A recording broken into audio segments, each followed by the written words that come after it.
I'm Laura Vitale, and on this episode of Laura in the Kitchen, I wanted to share with you a fabulous quiche recipe that is easy, simple, and basic to make.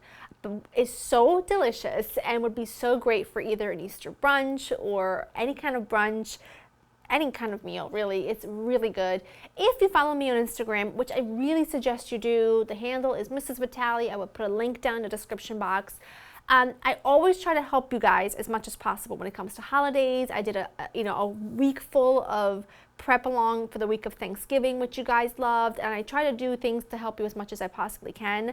And for this week being Easter week and having to do things just a little bit differently, I've decided to go ahead and prep for you and give you a list of ingredients you need to make the recipes for these 3 videos that are going to go up this week, so that you have them ahead of time to put in your order for your groceries. That way you can get your groceries all at once. So as these videos come out throughout the week, you already have all the ingredients if you want to make a lovely Easter brunch. Easter is going to be different this year for everybody, but it's still going to be special. And I thought if you're not going to be making a big family meal, a lovely, nice little brunch is perfect. And I have recipes that are going to be coming up for this quiche. I've got some delicious French toast roll-ups that everybody loves, and we're doing a beautiful asparagus tart.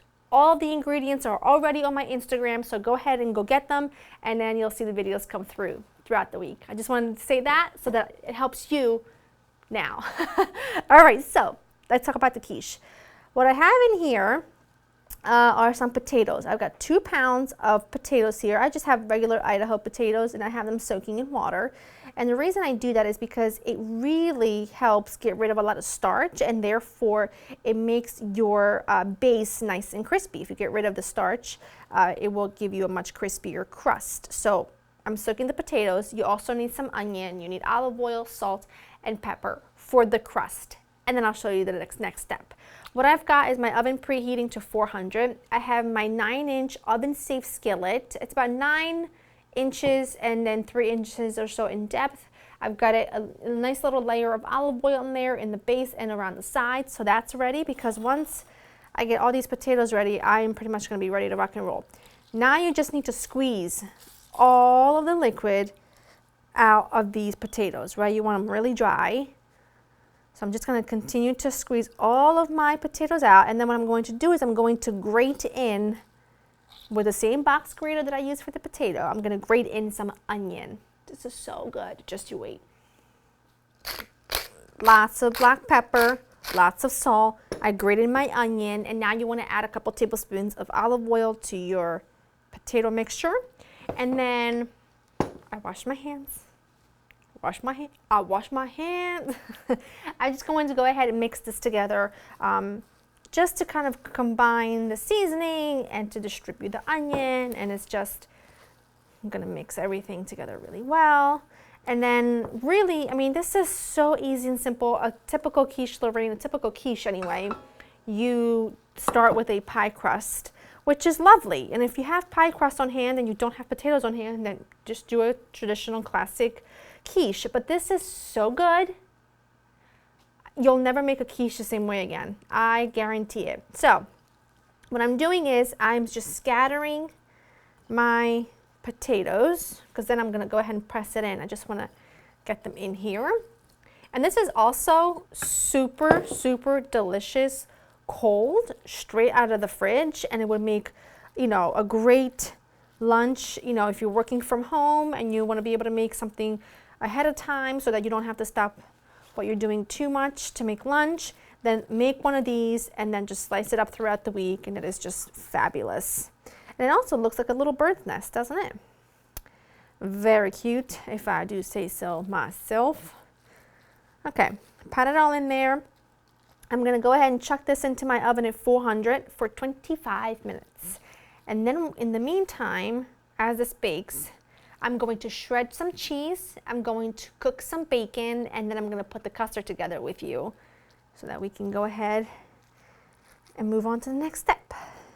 Okay, my crust, my potato hash brown crust was in the oven 25 minutes. It's not ready. I like to take a little bit of olive oil and just drizzle it. Oh, that is my timer. That is my timer. Have no fear, Laura Vitale's here.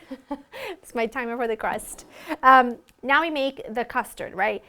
Okay, This tastes like, this is how my husband described it. You know those Starbucks egg bites with the bacon and the Gruyere? That's what this tastes like, but with a hash brown crust. So phenomenal, you're gonna love it. For the eggs, you just need some eggs, obviously, heavy cream, you need some salt, and some pepper, okay? And then I'm going to add some Parmigiano, and I'm gonna go ahead and whisk this around. Now, I have some bacon that I've cooked up. If you don't have bacon, use breakfast sausage. If you don't have either, don't use any at all. Just do this with an egg and cheese base, and it is still absolutely phenomenal. For the cheese, I like Gruyere for this. If you don't have Gruyere, you can use cheddar. You can use mozzarella. You can use American. You can use any melty cheese that you like. Whatever melty cheese you like, that is what you shall use. I do like Gruyere, but hey, who am I? I'm no one to tell you what to do, okay? Especially at times like these, I don't want you to go out to the store for a specific ingredient. If you don't have it, use something else. We're gonna add the custard, you know, the egg mixture right in, just like so. Follow that with your bacon, which you could also just whisk right in, but it doesn't really matter. Now this was 5 slices of bacon. I like it quite bacony and cheesy, but always extra for me. Always. Cheese. And now this just goes back into the oven for another 25 minutes. And I'll show you what it looks like when it's done.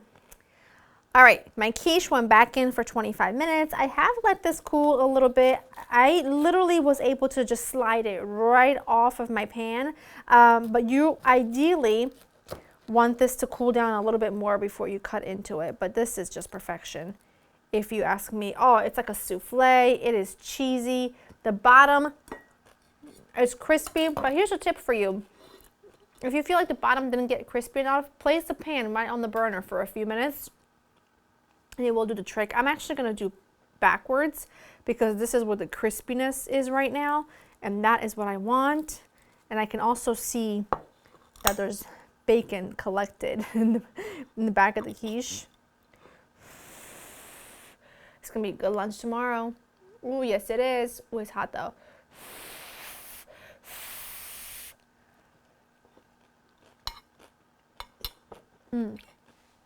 Hot. Wow. That is so good. That is so good.